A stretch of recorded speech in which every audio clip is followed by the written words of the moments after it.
Hi, gamer. Yes, I am. Gigi, I am live. Thank you for joining me. Hi. Alrighty. So, I have another show for tomorrow night that I'm going to schedule after this live, but I wanted to come on live today because now, yes, I did wag my finger because at the beginning of this month, every single year, for the last few years, I've done a coder challenge. And with this coder challenge, it is reading the new guidelines 4 times in the month of October. Why October? Because that is our coding new year. And so this is to set you up for success. This is your foundational thing for success because a lot of people will ask questions that are guidelines related. A lot of confusion that I see on these comments on social media. They're really from the fact that the person has not taken the time to sit there with the guidelines. Now, the guidelines, yes, they are very intimidating and they're long and they're boring and they sound weird and there's just so much to them. But this is not a reason to run from them because it's the person who has read them, not memorized, read them, that is going to say, you know what? I've seen that before. There's something about that in the guidelines. And then that's when you can reference the guidelines. They don't teach this a lot in the schools, I notice, because some schools do, and there are some fantastic teachers out there that will say, hey, you need to read the coding guidelines once per week while you're in school. And I admire those teachers because they're teaching the students the correct way. If you want to know about coding, if you want to go in and walk in very confident, it is going to start with a good foundation of these coding guidelines. And the reason that I say not to memorize the guidelines is because they get updated every single year. Sometimes the updates are subtle, sometimes the updates are, a lot. It really all depends on the rules and, what all is happening. So, in order to get on that and to stay on that and to be prepared for your medical coding certification exams, to be prepared for the real world, even if you are a veteran coder and you have not been taking the time to read the coding guidelines that are new when they get put out. And hey, I went to the coding webinar that talks about the updates, so that should be good enough. Wrong. It is not good enough because you need to sit there with the guidelines and read them. So today I'm going to be talking about some strategies that you all can use to kind of help you, because I've been doing the I told y'all that I would check in every week to see how people were doing with this challenge, because I said October 1, I started talking about it in September, mid-September. And I said, I'm going to be checking on y'all just to see if y'all are doing it. And I put on there that I read the coding guidelines once, or I read the coding guidelines twice, or 3 times or more. And then I put, I haven't even started yet. That one consistently is coming back with like 54%, 45%. And 45% was from the last time I asked. I don't know what y'all are waiting for. If you say, well, Blue, I don't have books. Well, guess what? It's online and it's free. All you have to do is go to Google, and you can Google ICD-10-CM coding guidelines.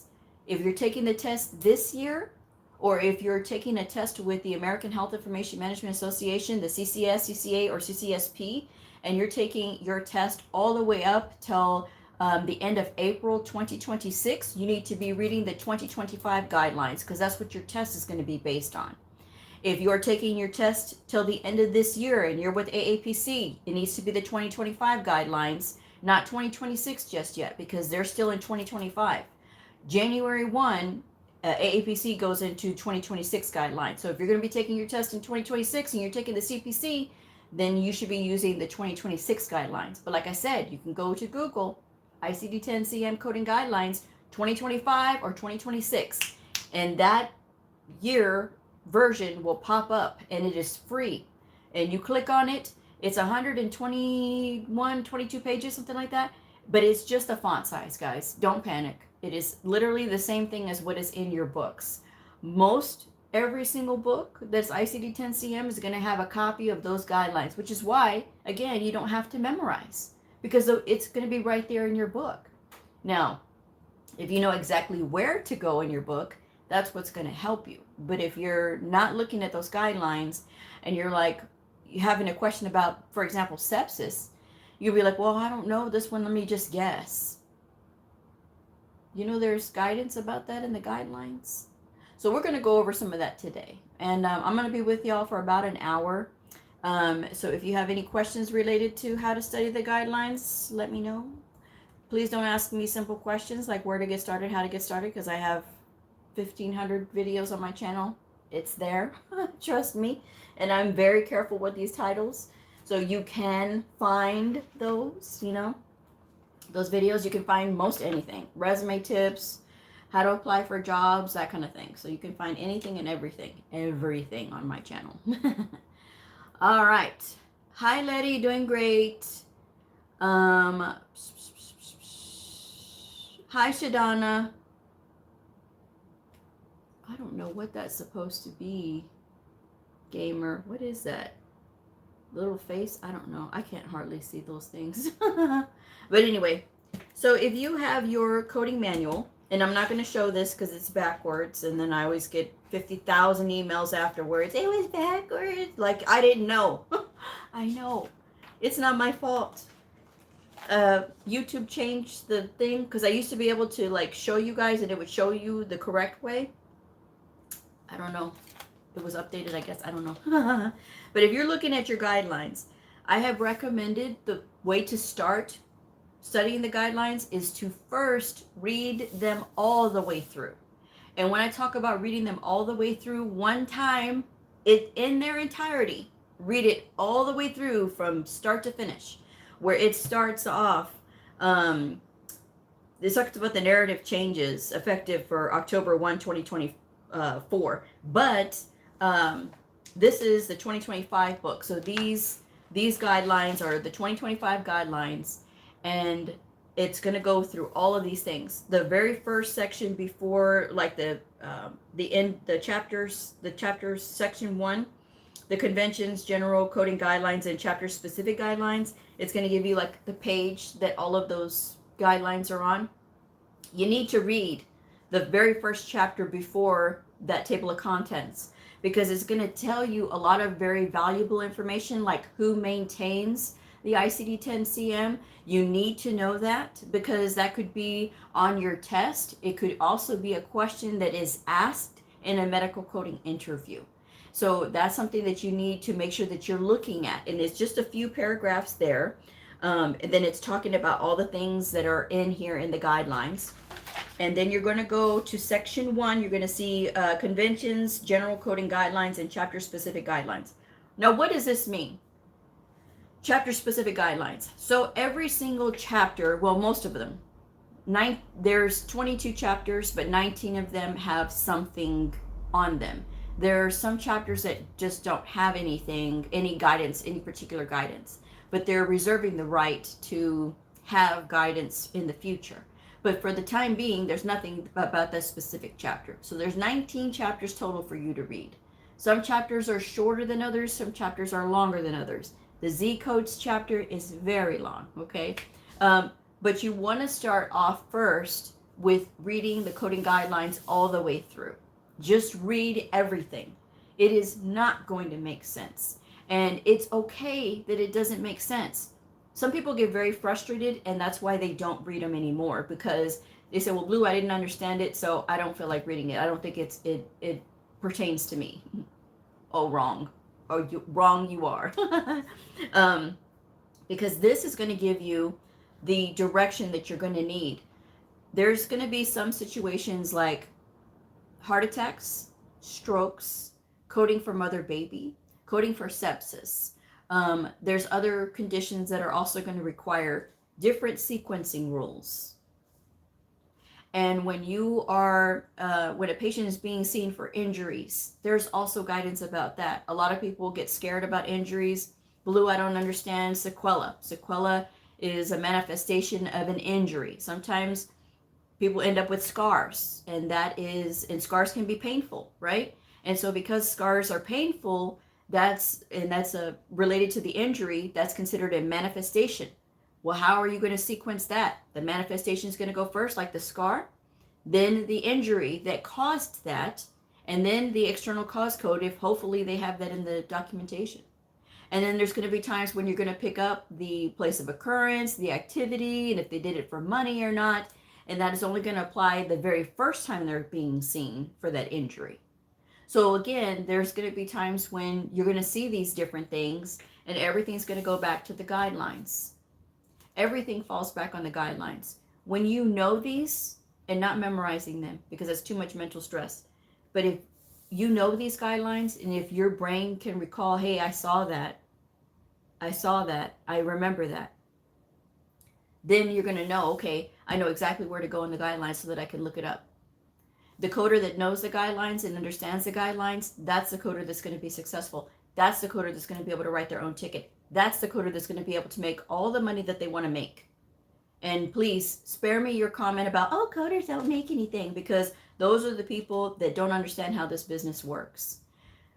Employers are not going to start off coders on the high end of the scale. When you see these recruiters for these schools, it just makes me sick to my stomach when I see them, that they dangle this money in front of the people instead of telling them a realistic number. They give them the really high number and they say, oh, you can make up to. People miss that up to part and they see those numbers. That's what they're looking for. And then they're disappointed when they see, oh, this didn't pay, this did. Every place is going to be different. Every place is different. Whether it is a state-run facility, a federal-run facility, or a privately run facility, every place has a different starting salary. Every place has a different budget for their coders. But what is the thing that you can control? You can control your knowledge. You can control how much skill you're coming in with, regardless of whether you have experience or not. So, with that said, you're going to go through and you're going to read everything. You don't have to read the chapters, like all where the page is at or anything like that, but do read it. So it's going to start with section 1, the conventions, the general coding guidelines, and the chapter specific guidelines.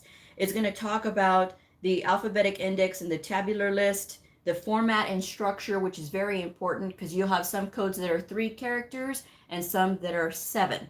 Okay, so it really all depends. And then they talk about the placeholder characters, which is X, the letter X. And some people don't know that.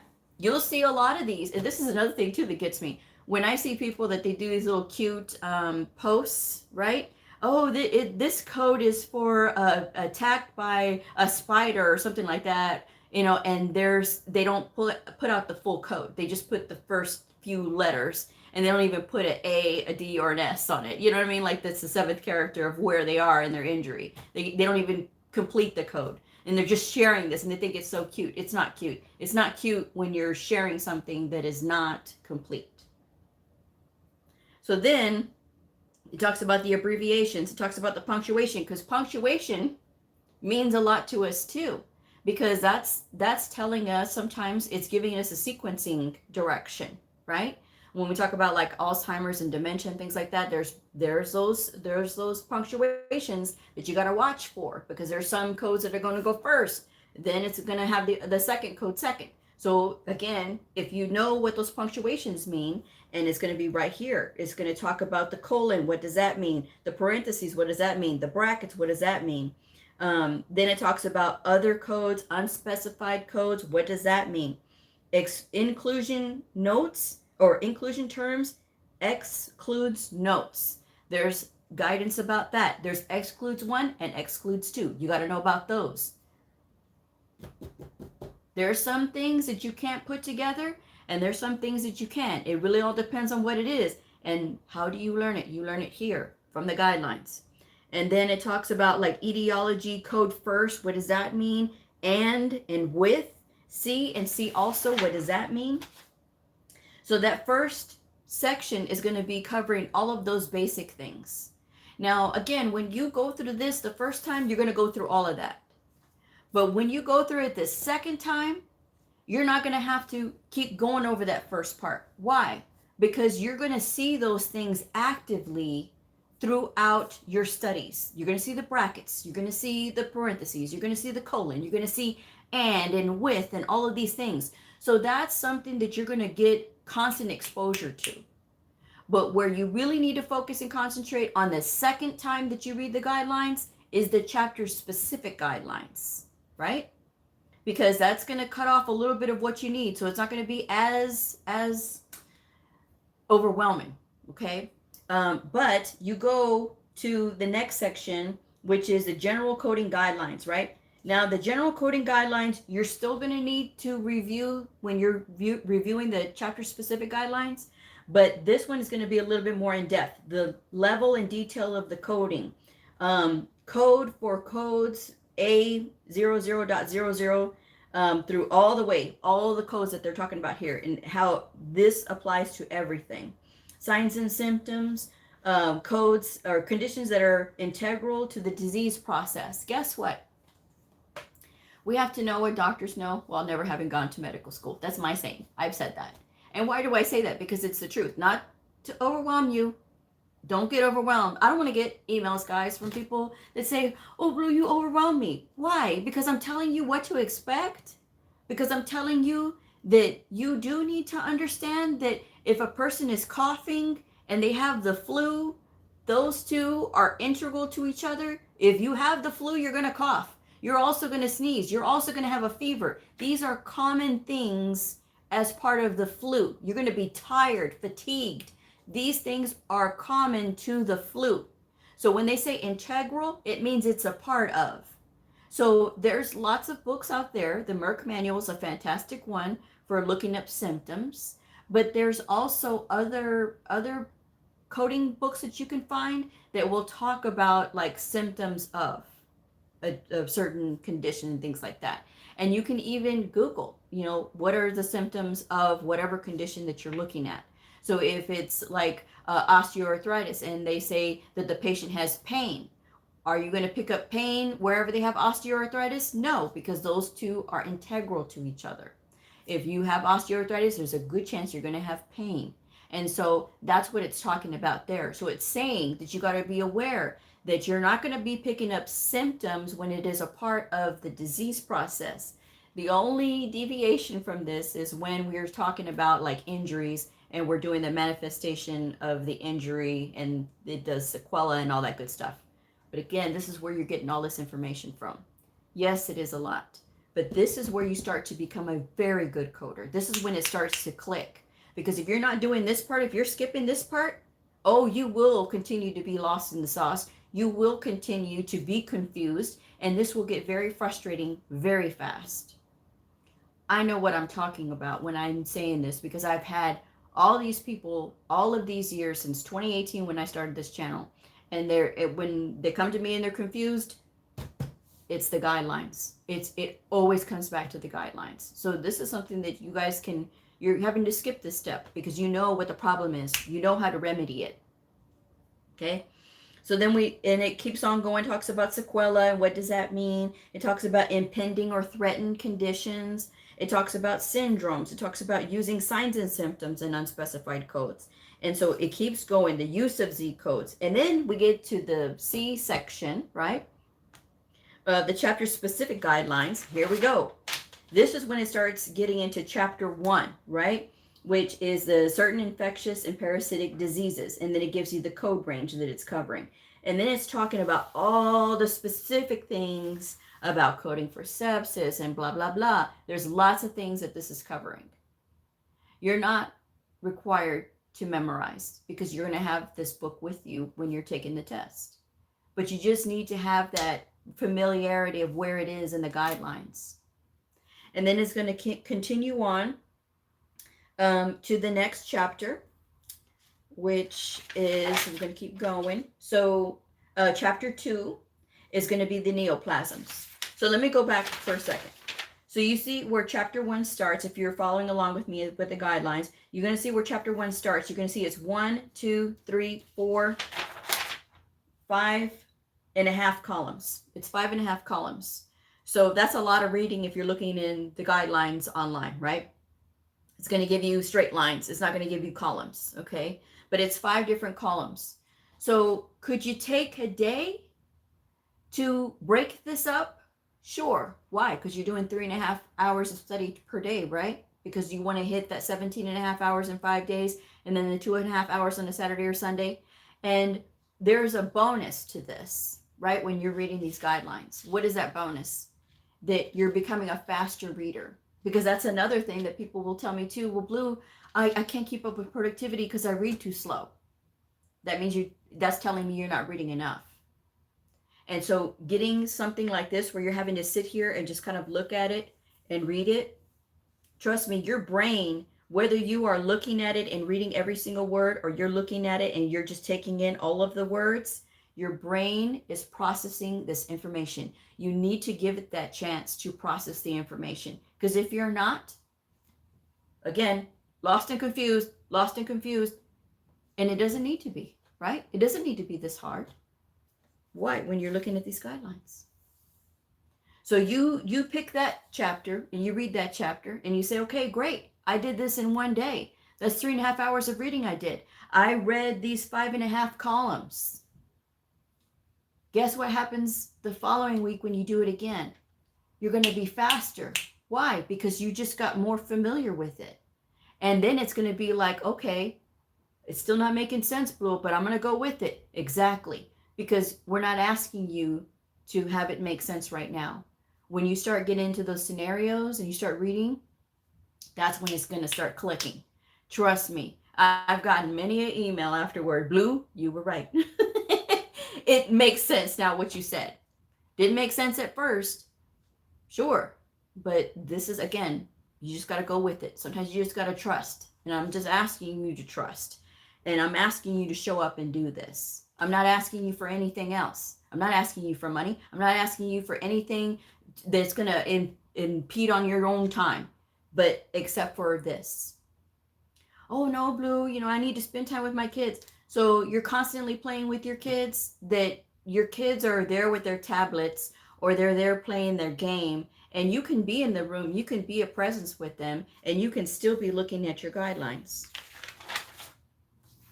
Oh, guess what? I just went through another chapter.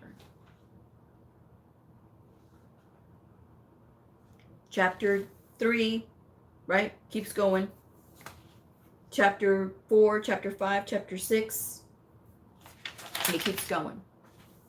So you're going to read these chapter-specific guidelines. If you want to divide up those 19 chapters by days, that's totally fine. If it takes you 19 days to get through 19 chapters, I'm fine with it. Why? Because at least you're making an effort. At least you're making an effort. And you will take a little over a month to go through it twice. I'm proud of you. Because you went through it twice.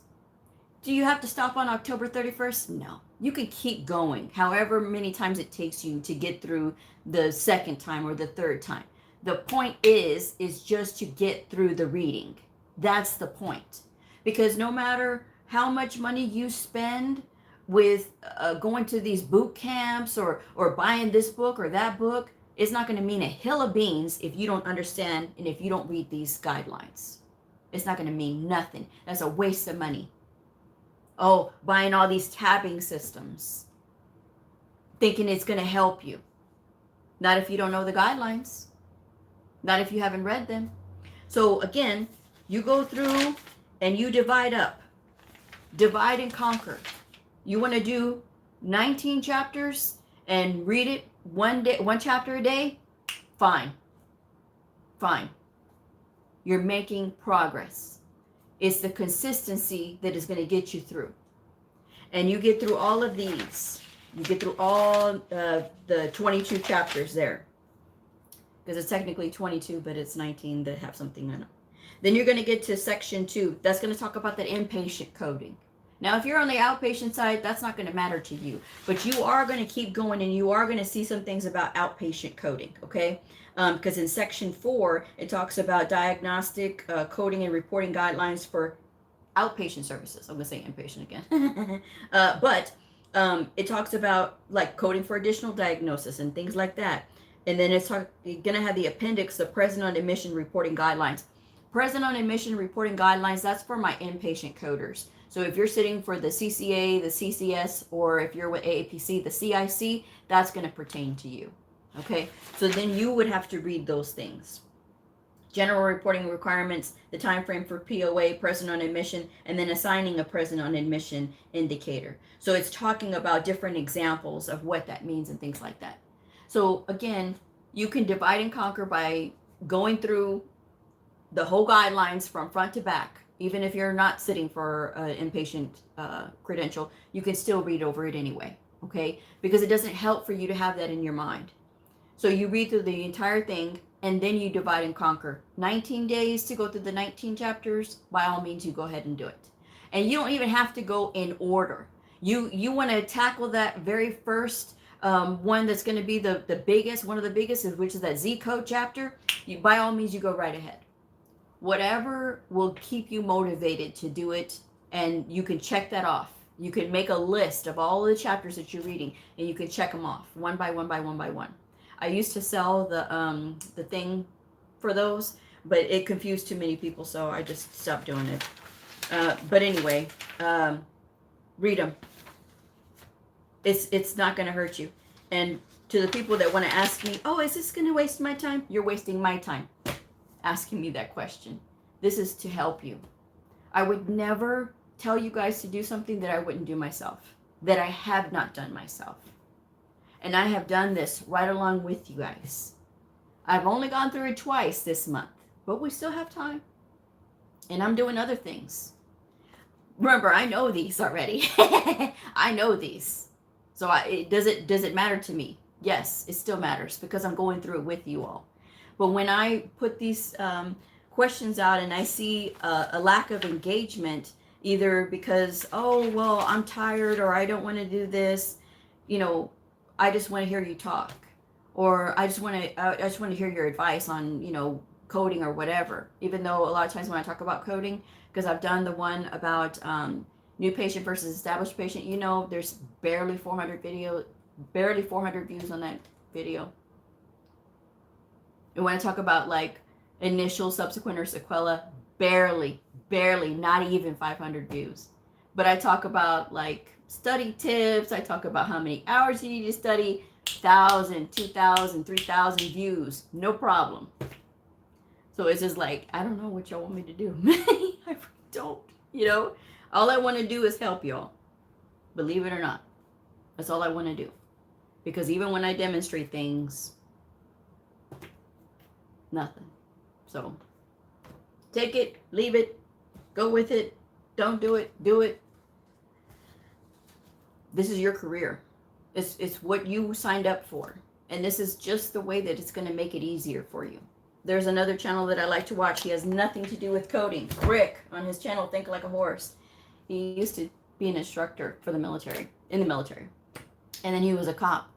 And he was an instructor as a cop too. And so what he would do is he would teach adults. And he said, I never took the shortcuts because you always take the long way. The slow way is the fast way, he would say. And I love Rick for that. Rick is very outspoken.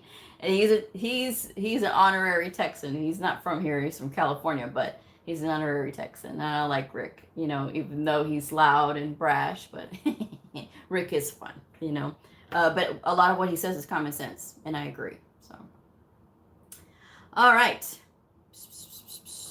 What do we got here? Hi, Mars. Okay, hi. Tirza says, hi, Blue. Page 1 of ICD-10-CM question. Are sections 1, 2, 3 used for inpatient coding / ICD-10 PCS, and section 1 and 4 used for outpatient coding? Yes. If I understood your question, yes. Because they have the one specific for outpatient coding, and then the section 1, section 2, section 3, those are like the present on admission and all that other good stuff, yes.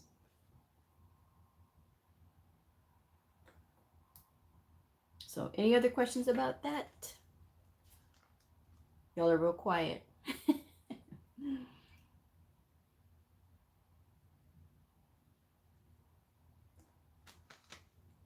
And I do have a video coming out tomorrow which is going to be a Friday show.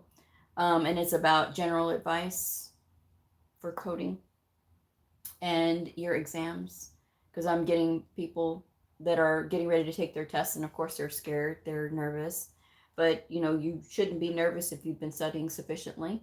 Sufficient studying is 20 hours per week, and everybody has it.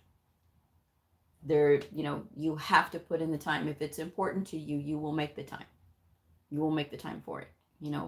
These are things that I talk about constantly on the channel because these are the questions that come in. These are the people that are asking these questions, and sometimes people, for whatever reason, don't want to go back on the older videos, or they say, hey, Blue, I know this is an older video, but, do you still agree with what you said here? Absolutely. The cadence of my videos never changes. Never changes. So, all right, good. Okay, so, but yes, I should have posted that question again. But I didn't want to aggravate myself how many times y'all read the guidelines. But it's important to read them, guys. It's important to read them because you are going to go up against these providers, and these providers that are going to demand that you have knowledge. If you do not have knowledge, you are going to be just like every other coder that they've had that they can push around and, tell what to do. My providers know that I am their teammate. They're not going to tell me what they want. They can say, hey, am I documenting this appropriately? This is what I did. And we can talk about it that way. We can look for those holes together. We can do those things. I can sit there with them. That is what I do as their coder. Not everybody does that because some places they have a coding instructor, or some places they have a nurse that's the provider champion and that kind of thing, or sometimes they have another provider as a provider champion. But you got to be careful with some of those provider champions because it depends on the specialty. There's a thing, right? Some providers will not listen to another specialty because it's just something that they feel like they can't connect. Even though they're connecting on a common topic, they know nothing about that specialty, or they think that their specialty is somehow different and special, or that the person that's not in their specialty can't really tell them about their specialty. So that's where you have to kind of watch and be careful because, like I said, it's great to have a physician champion, but if a physician champion doesn't understand the nuances of that specialty that they're talking about, that's when it gets a little hairy. But that's why it's important to talk to your providers, because you are the subject matter expert. Even though you are brand new and you have limited experience, or maybe you have experience and you don't have as much exposure to different specialties. You got to catch up. You got to get with the game, okay? Oh, you're welcome, Shadana. Okay, good. All right. So, but yes, that was my video for today. I just didn't have time earlier, but I did, like I said, I did do the general advice video that's going to air tomorrow. I'm thinking of going back to 5 days a week on my shows. I don't know. I guess I could ask y'all while you're here. Hi, Letty. Thank you. Thank you for always encouraging folks to hit that thumbs up button. But yes, I'm thinking about it. It just depends. I don't know. We'll see. But yes, so get on those guidelines. It's important, especially this time of year. And they're free. They're online. You can find those. It's really nice to see them. You can also listen to them, which I do have, where you can purchase listening instructions. I used to give the instructions out for free, but I had too many people telling me, oh, the voice put me to sleep. In actuality, you're getting about 10% of what you're listening to anyway. And when you listen to them, you can also change the voice. Now, I'm not tech savvy, but I know that. You can change the voice. So you don't have to listen to whatever voice it is. If it sounds too monotone, you can change it up, or you could put the male voice, or you could put the female voice, or you can change the speed. You can make it go a little bit faster so it doesn't sound so slow to you. You can be listening to the guidelines while you're washing dishes or while you're cooking dinner or something. Okay. There's people who have apps on their phone that can read to them. And if you have that, that's totally fine. I don't know anything about apps. I know how to listen to it on the laptop or the desktop. That's what I know. So, hi, Sylvia.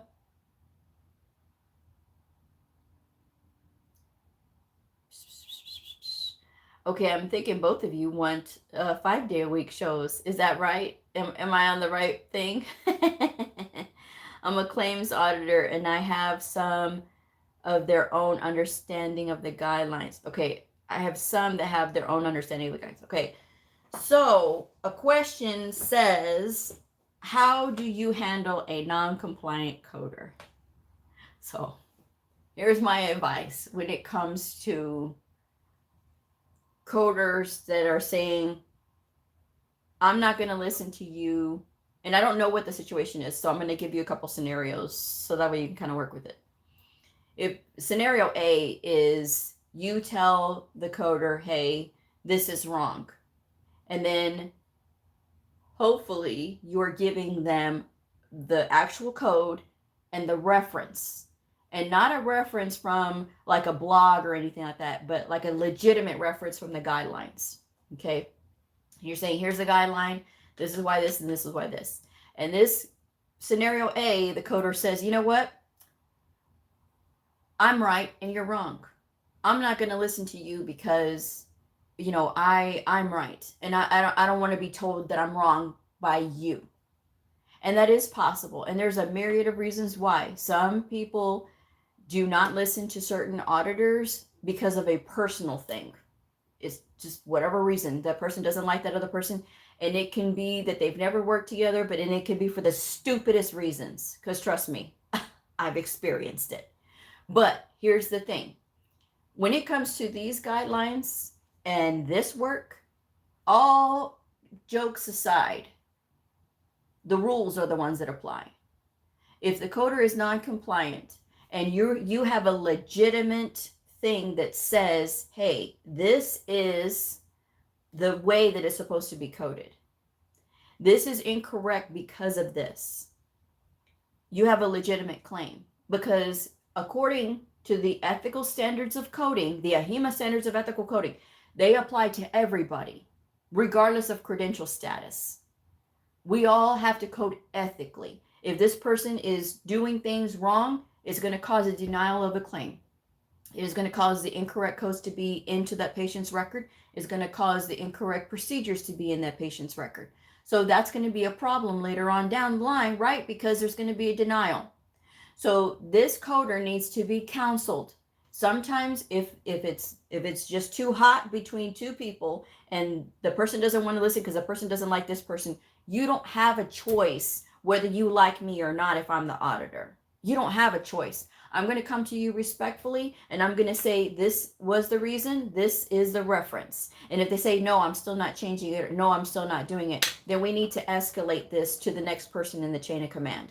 So if that next person in the chain of command says, you know what, the auditor was right because the auditor has this, that coder better come with their A game too and say, you know what, I know this is what they're saying, but this is what I'm saying. This is what this says right here. And it needs to be from a legitimate resource, not from a blog or welovetocode.com. You know what I mean? Like it needs to be from the Merck manual. It needs to be from the guidelines or from the book itself or from CPT Assistant, from Coding Clinic. It needs to be from that. It doesn't need to be like, hey, we did this, we did that. There's no room for that here. There's no room for your ego just because you don't like me for whatever stupid reason that you may have. It doesn't matter what the person is. You may not like that person and that's fine. But when it comes to the coding, if they're right, then you need to correct.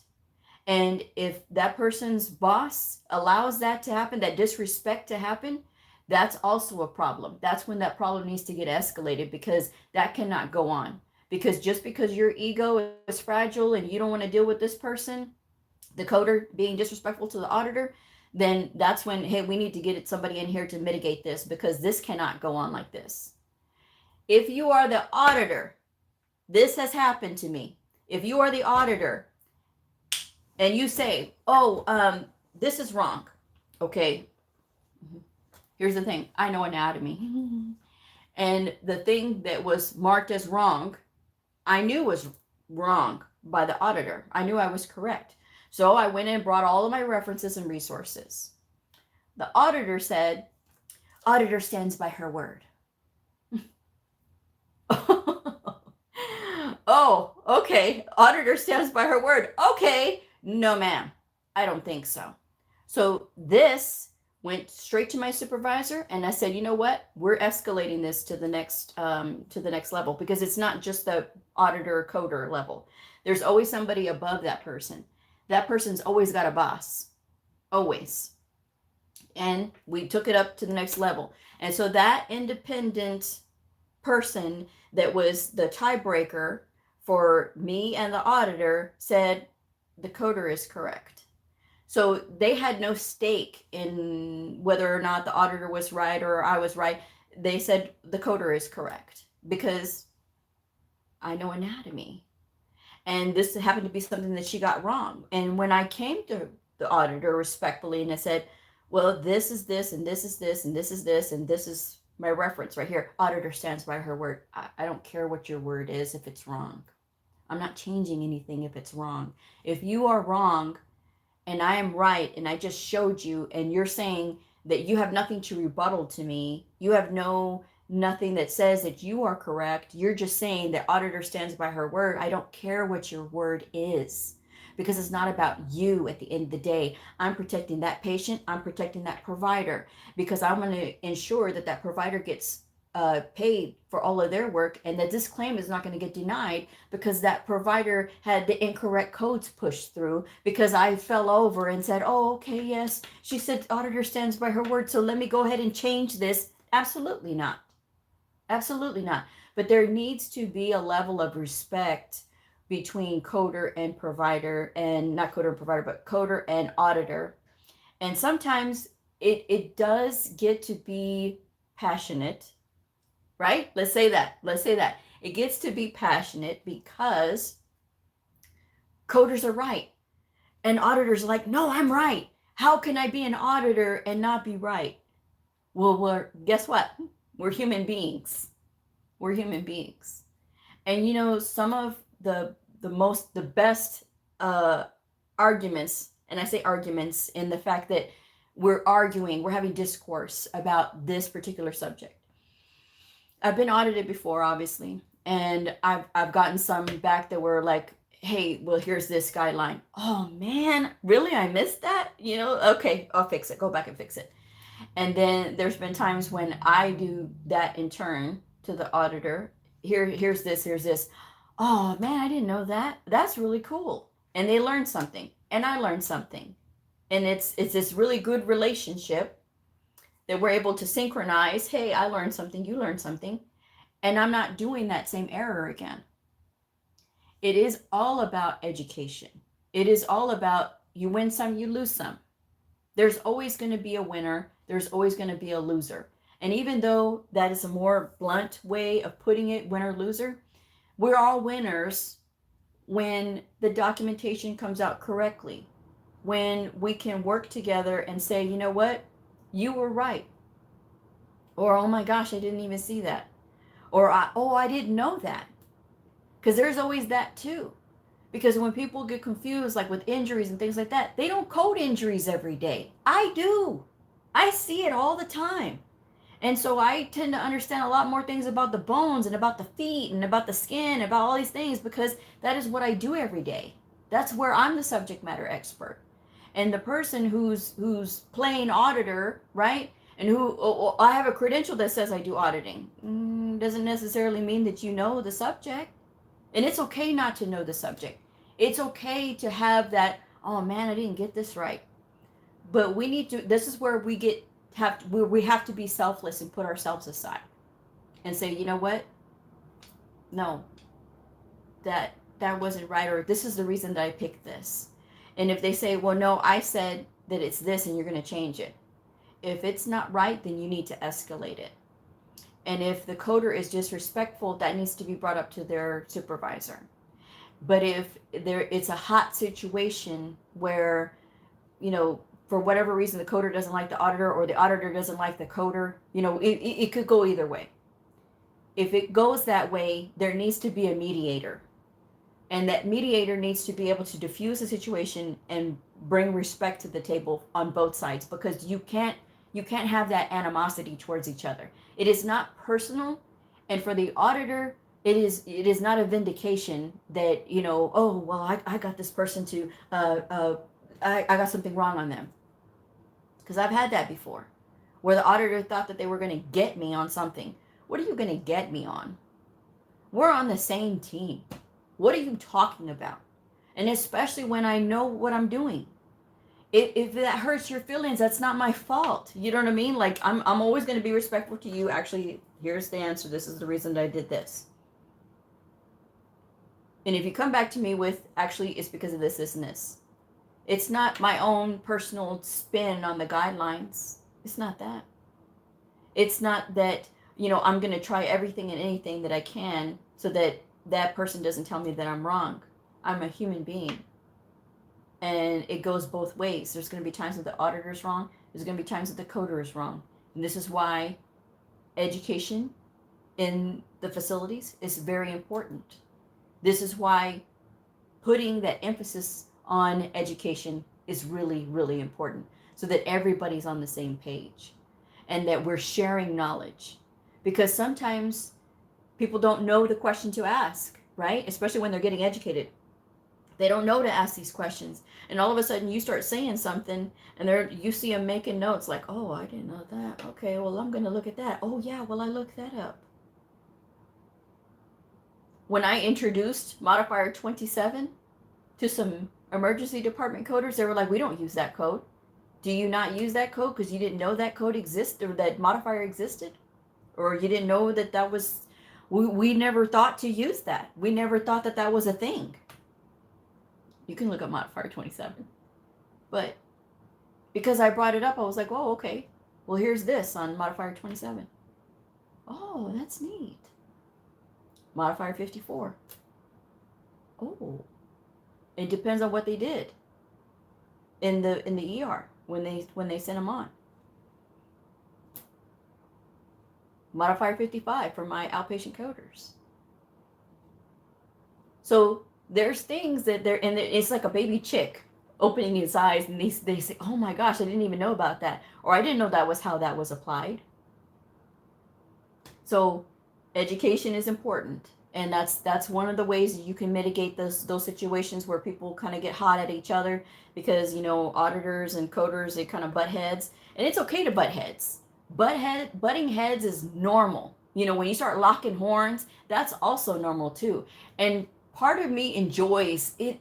I don't like fighting, but I enjoy the discourse. That's what I enjoy, because the simple fact that I can educate somebody, and it's something that they didn't know or that they didn't see.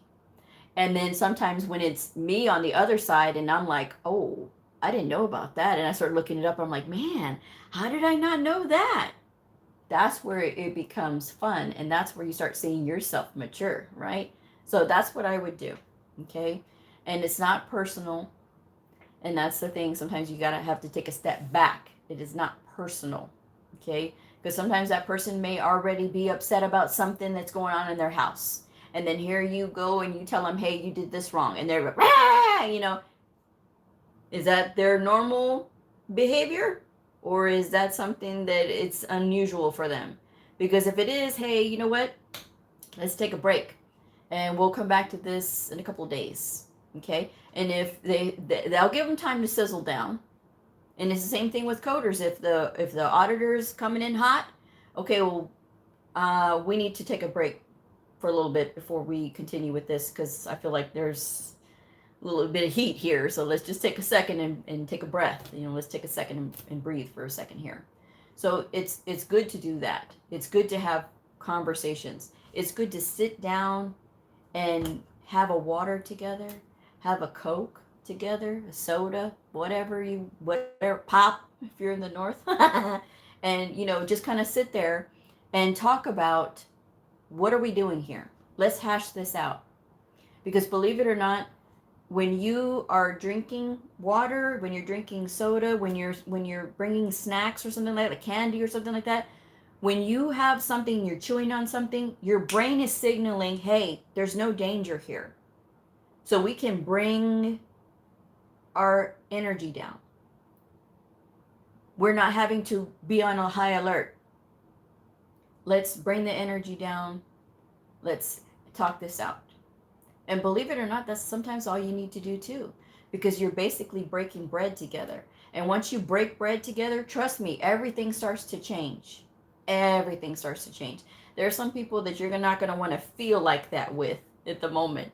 But trust me, when you sit down and you are able to sit here face to face and you're like, hey, you know what? I like to code. You like to code. I'm knowledgeable. You're knowledgeable. We're both credentialed. We're even. We're learning something. I feel like this is right because of this. You feel like this is right because of this. But that's not the interpretation. According to this official thing, here's this. And you can see that diffuse energy, the diffusion of the energy. But it takes two people to do that. And it takes one to initiate it. So if you're already coming in very upset, that's where it's not going to work. And I used to be like that too. There was times when I'm just like, you know what? You're supposed to be better at this. You're supposed to do this. You're supposed to do this. And I'm telling myself this, like you're supposed to be able to handle when you have to explain things to an auditor, right? And so I'm telling myself this. And I'm like, okay, just calm down, Blue, But there's sometimes some auditors and some coders just don't do well together. But I knew that I had the right answer on my side. I knew I had the official guidelines. I knew I had the Merck manual. I knew I had CPT assistant and coding clinic. So I was okay with that. It was just the energy that I was getting from the auditor. It was just like, well, auditor stands by her word. I don't care what your word is. I'm always going to defend my providers, and I'm always going to defend my patients on paper. And when we send this up, because there's always going to be the second level, then okay. There's nothing that you can do. This is my advice anyway. But we have to watch our tone. We have to watch how we respond, and sometimes it's very hard because, your feathers just go up, And there's that meme that runs around there. It's like a peacock. It said a coder when they're told that they're wrong, It's the truth, Coders are going to get upset, when they see that. But it's not the end of the world. And whether you feel like I'm right or wrong, if I have the correct information and it's there, it's there, And there's just going to be some times when you're right and I'm going to be wrong. It all depends, but we're there to learn and grow from each other. It's not a personal thing. But some auditors, they take it, it's like some people shouldn't have any kind of authority sometimes, but that's not the case in every situation, okay? But it again, auditors, you're going to encounter that a lot because you're telling people that they're wrong. So you already have to come in with a thick skin. But it also means that you have to make sure that you're ready to educate as well. And you're ready to say, you know what, this isn't personal. This is not towards me. And I had to learn that too when I was learning to educate my providers. When they would come to me and they would like, they start getting upset. Because they're like that because that's anxiety. That's an anxiety reaction because they're not used to being told that they're wrong. And it's the same thing with coders. And especially if they haven't had an auditor that is as good or as detailed or as knowledgeable, right? Because everybody has different knowledge base. And if they have a very knowledgeable auditors coming in after an auditor who's always said, oh yeah, that's correct, sure, yeah, it's good, and they're okay because they don't want to rock the boat.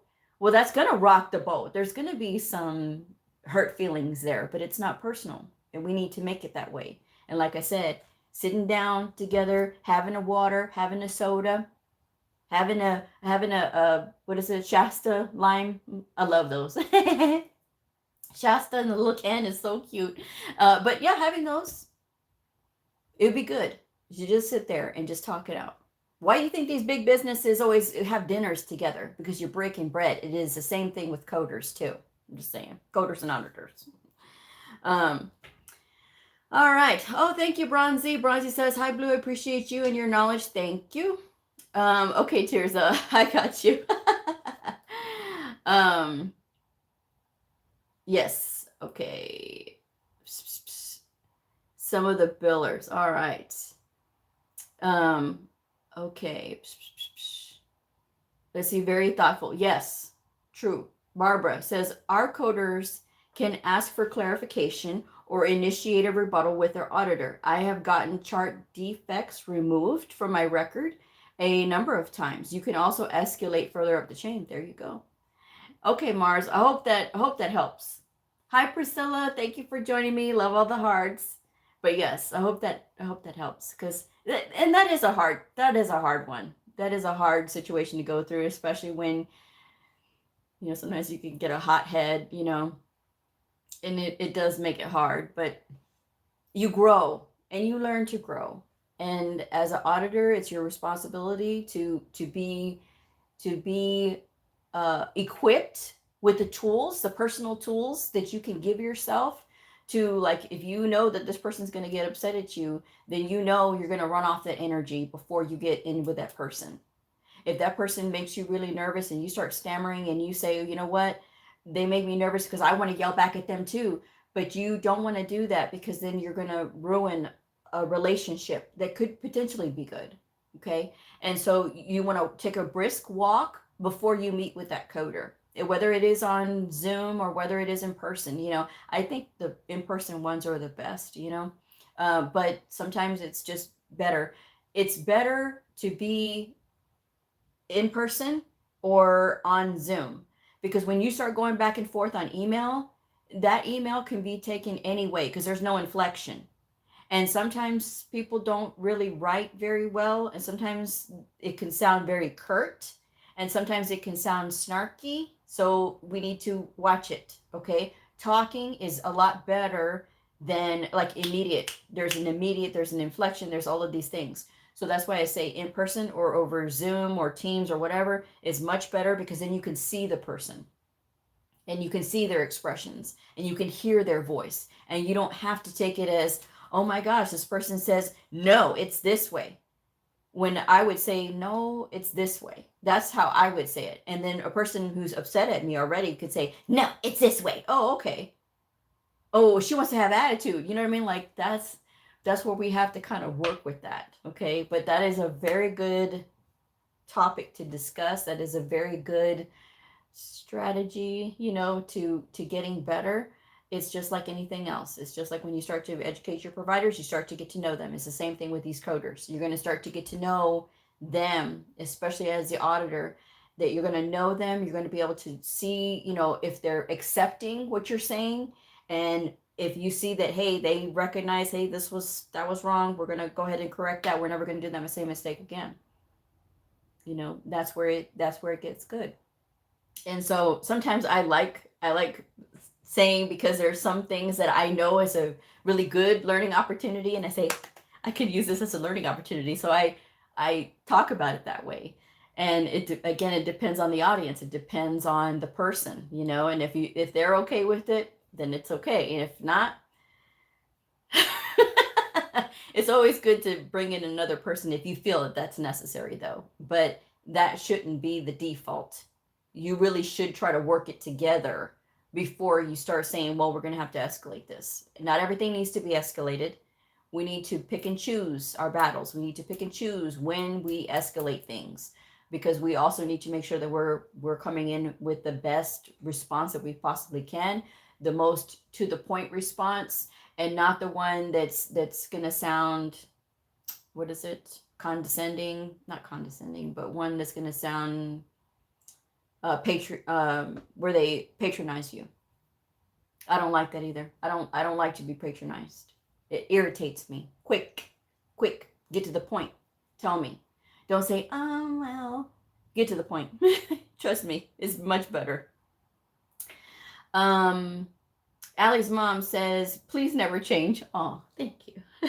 We need to get information that is straightforward and true to become the coders we want to be. I appreciate you. Oh, you're welcome. Hi, Anna.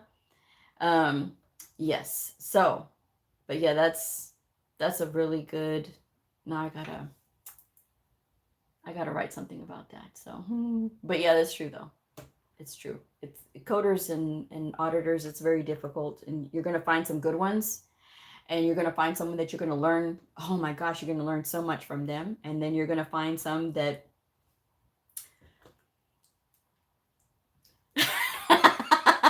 That's all I'm gonna say. That's all I'm gonna say. You can read my face to know. I had one that there was the situation was it was a post term pregnancy, right? And so I picked up the code for the post term pregnancy, and the auditor was like, "Oh, that's not correct." And I said, "Oh, did I get the wrong week on there?" She's like, "No, we don't pick that up." And I said, "What do you mean you don't pick that up?" And then she's like, "Well, just because she's post term doesn't mean that there's anything wrong." And I was like, "But it's right here in the assessment and plan, and they do have to run additional tests because she is post term pregnancy. Like she's at 43 weeks. This is long. This is a prolonged pregnancy thing. And so there's more things that they have to do in order to take care of it. They didn't write out that, but they identified that, and they identified what they're going to do because she is prolonged. So, oh no, no, that's wrong. And then so the boss heard us going back and forth, and I was like, but it's right here. It's in the book. It's just how And so the boss heard us, and she came in there. She's like, what's going on? And then she's like, well, no, she doesn't need to be picking this up. She goes, no, actually, Blue is right. You do need to pick that up because why else would they be running these additional tests, or why else would they be having this additional care because this patient is prolonged? Oh, well, I didn't know that. That's why we learn. That's why we learn from each other. So, you know, there's just some things that you're going to learn. And it's okay to be receptive. It doesn't make you a weak auditor, and it doesn't make you a weak coder either. Okay.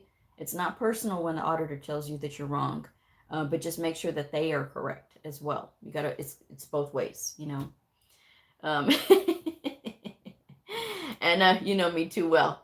Did you ever make long-term friends in any of your coding jobs? Yes, I did. My second job was at a hospital, and this was the first time working at a hospital and learning professional fee coding. And so my supervisor was Jessica, my Jessica.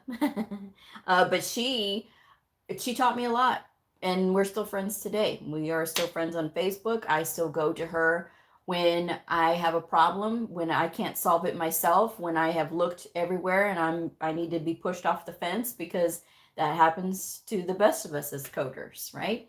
And she'll answer me, and she'll do her thing real quick, and we still chat and catch up from time to time. But yes, she is my oldest coding friend. She is, and Maria, she's another one of my oldest coding friends too. And she's another one too. Maria is so awesome. She started a little bit after I did in my second job. And I was always impressed with her because she was so good at surgeries. And surgeries at the time was my nemesis. I was just like, oh my gosh, surgeries. I could do E&M all day long. I could explain everything about E&M, but surgeries. I was like, oh, I don't want to do surgeries. But I ended up doing surgeries later on, and it's no big deal now. But Maria, she's one of my oldest friends too, and I still talk to her. I talked to Maria June or July, when somewhere around there. I think it may have been July. I talked to her, and she was asking me a question about ortho, and then I learned something from her. She's an auditor herself now. She started off as a coder, and then she worked her way up to auditor, and and I've had her, both of them, and that I've worked directly with. And then when I went to conference in San Diego in 2014, I met two fantastic ladies, one from Italy, one from Florida, and we have been friends ever since then. And as I have grown with my channel, my friend from Florida, Darlene, she actually gave me her original pin that she got as a coder when she very first started out. So she passed that on to me, and I was very touched to get that. That was really awesome. But she was, she like she said, she was so proud of all the work that I've been doing with the channel and everything, And, you know, and at the time that I had originally met her, I did not have the channel. It was 2014. I didn't start the channel until 2018. So, you know, she had watched me grow all these years, and, you know, we've been friends on Facebook and stuff. And, you know, we had just met in San Diego, and we just stayed friends ever since then. And then the last time I seen her, gosh, it was Baltimore. Gosh. Baltimore 2016 or 2018. I think it might have been 2018. I don't remember. It was whenever they had the one before Baltimore from a couple years ago now. But we met up there, and we had a conference there as well. And so I just enjoy spending time with her. She's a blast. She's awesome, and I adore her. She's so fun. And so, but yes, I do have a lot of long-term friends. And then plus everybody that I've worked with here, I've been here at this facility for 16 years. So, and I've had the same boss for, I think, been 15 years now. Been 15 years. So, same boss. You know, she knows me very well. And like I said, you know, but it's just, you know, I mean, you get to know people, and they just become a part of your life because you work together, you know. And while they're not related to you, you can sense their energy. You know when they're struggling with something, you know, whether it's work or whether it's personal, you know, just by looking at them, just by being around them. So it's nice to have that comfort of being around people, and, you know, knowing who you're around. And, you know, that's pretty good though. But yes, I've met some awesome people. And you know, I have connections in Hawaii. And so I met her out in Las Vegas. They were doing a boot camp for ICD-10 CM and PCS at the time in Vegas. Ahima was hosting it, so I went out there and I met her. And I was sneezing my head off because it was the middle of winter, and I got hay fever. I don't know, because it's so dry out there in the desert, you know. And so, but we have been connected this whole time. And, you know, I recently went out there, and it was a lot of fun. And, you know, just to have those connections, to know these people, and their experience becomes, you know, something that you can learn from. And I've learned a lot from her as well. And so, I mean, again, since 2014, I've known her for 11 years, you know. So you know, so it's a lot of fun. You get to meet a lot of characters. And, you know, there's people that you miss very much when you don't see them, or you don't hear from them as much anymore. And there's people that I have lost along the way, you know, because they've passed on. So that's difficult too, especially when they were really young, you know. But it's something that you meet these people, you know, and you get to be a part of their experience as well. So that's right, Anna. Hey Blue, I watch your channel all the time. Big fan. Thank you. I'm finishing my billing and coding training now. Oh, good. Good. It's a man's production. Okay. Well, I'm glad you are almost finished. That is awesome. Keep studying, you know, get your credential, get out there, start apply even though they're asking for experience, and you'll be on your way to having a good career too. So, you know, your career is what you make of it, folks. Okay? It's not to be rushed. You have to develop just like everybody else. It took me 6 years to get it, to like finally with the light bulb, you know, and understand that this was a gift, really, to get into, and I enjoy doing it. So, but yeah, that's what I got. So, and I have talked y'all's ear off sufficiently enough. So I will be having another show. Thank you for your votes, the two of you that talked about wanting the additional show. I will be working on more shows for next week. And I will have one for tomorrow. It's just general advice.